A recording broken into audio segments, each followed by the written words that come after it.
और आकाश जैसे रक्षा कवच हैं, लेकिन भारत अब एक और अभेद्य ढाल तैयार करने के अंतिम चरण पर है। बता दें कि 2 साल पहले ओडिशा में एंडो एटमॉस्फेरिक इंटरसेप्टर मिसाइल का सफल टेस्ट हो चुका है। यह टेस्ट बंगाल की खाड़ी में ओडिशा तट के पास हुआ था, जिसके बाद दुनिया हैरान रह गई और दुश्मन देश के खेमे में खलबली मच गई। इस रक्षा कवच की खास बात यह है कि अब दुश्मनों की परमाणु ब्लैकमेलिंग नहीं चलेगी, क्योंकि दुश्मन की परमाणु बैलिस्टिक मिसाइल को भारत हवा में ही खत्म कर देगा।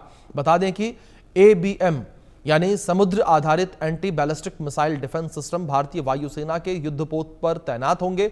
इसे दुश्मन के युद्धपोत या सबमरीन से फायर की जाने वाली परमाणु या परंपरागत बैलिस्टिक मिसाइल को काफी दूर से ही ट्रैक कर लिया जाएगा। रडार की पकड़ में आते ही इंटरसेप्टर मिसाइल किसी भी खतरे को भारत के तटों से काफी दूर ही नष्ट कर देगी। दरअसल भारत को बैलिस्टिक मिसाइल हमलों से बचाने के लिए एक बहुस्तरीय बैलिस्टिक मिसाइल रक्षा प्रणाली विकसित और तैनात करने पर बात जो है बहुत पहले से की जा रही है, और इसे कारगिल युद्ध के बाद 1999 में अटल बिहारी वाजपेयी सरकार के द्वारा शुरू किया गया था। पाकिस्तान और चीन के बैलिस्टिक मिसाइल के खतरे को देखते हुए द्विस्तरीय प्रणाली विकसित की गई, यानी भारत 5000 किलोमीटर दूर से प्रक्षेपित किसी भी मिसाइल को रोकने में सक्षम है। समंदर का कवच माने जाने वाले एंडो एटमॉस्फेरिक इंटरसेप्टर मिसाइल से जुड़ी रिपोर्ट देखिए।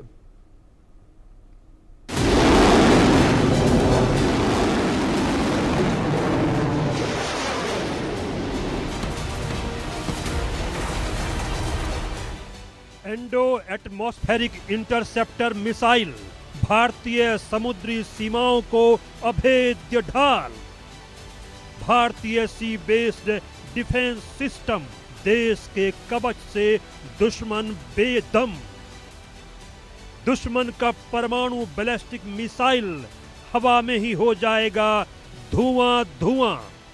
धरती, समुद्र और आकाश, परमाणु ब्लैकमेलिंग का परमानेंट इलाज। आज से 2 साल पहले बंगाल की खाड़ी में उड़ीसा के तट के पास एक ऐसा कारनामा हुआ था जिससे दुश्मन देशों में खलबली मच गई थी। दरअसल DRDO और नौसेना ने उड़ीसा तट के पास एक युद्धपोत से एंडो एटमॉस्फेरिक इंटरसेप्टर मिसाइल का पहला परीक्षण किया था। इस परीक्षण का मकसद दुश्मन के बैलिस्टिक मिसाइल के खतरे को रोकना और उसे बेअसर करना था। DRDO की यह परियोजना अब अपने अंतिम चरण में है। इसके पूरा होते ही भारतीय नौसेना BMD क्षमता वाले देशों के महत्वपूर्ण क्लब में शामिल हो जाएगी। भारत के पास आसमान से आने वाले खतरों को रोकने के लिए पहले से ही S-400 और आकाश जैसे एंटी मिसाइल डिफेंस सिस्टम की ताकत दुनिया ने देख ली है।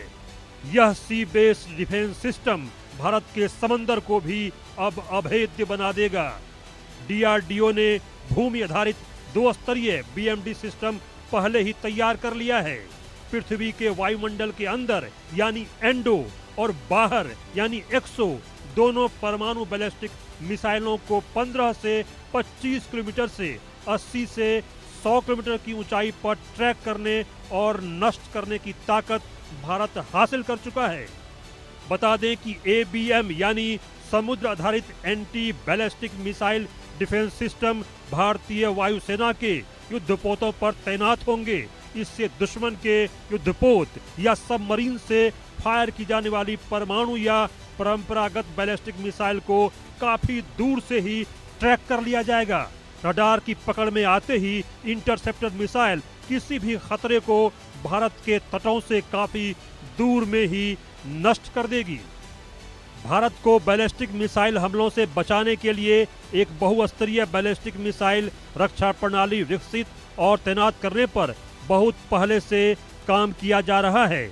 इसे कारगिल युद्ध के बाद सन 1999 में अटल बिहारी वाजपेयी सरकार ने शुरू किया था। पाकिस्तान और चीन से बैलिस्टिक मिसाइल के खतरों को देखते हुए द्विस्तरीय प्रणाली विकसित की गई है। PAD यानी पृथ्वी वायु रक्षा मिसाइल और AAD यानी एडवांस डिफेंस सिस्टम द्विस्तरीय कवच हैं, जो 5000 किलोमीटर दूर से प्रक्षेपित किसी भी मिसाइल को रोकने में सक्षम हैं। इस प्रणाली में अर्ली वार्निंग सिस्टम और ट्रैकिंग रडार को भी इंटीग्रेट किया गया है। यदि मिसाइल परमाणु वॉरहेड ले जा रही है तो उसे वायुमंडल के बाहर नष्ट करना आदर्श माना जाता है, जो कि बहुत ही मुश्किल काम समझा जाता है। भारत के PAD यानी पृथ्वी एयर डिफेंस को एक्सो एटमॉस्फेरिक इंटरसेप्शन यानी कि वायुमंडल के बाहर मिसाइल को नष्ट करने के लिए ही डिजाइन किया गया है। यह काफी ऊंचाई पर बैलिस्टिक मिसाइलों को रोकने में सक्षम है। PAD का पहला सफल परीक्षण 27 नवंबर 2006 को किया गया, जब इसने एक पृथ्वी मिसाइल को नष्ट किया था। पैड सिस्टम में लंबी दूरी का ट्रैकिंग रडार लगाया गया है। PDV में उन्नत इमेजिंग, इंफ्रारेड सीकर और डाइवर्ट थ्रस्टर्स होते हैं, जो सटीक निशाना लगाने में मदद करते हैं। Bureau report, India news.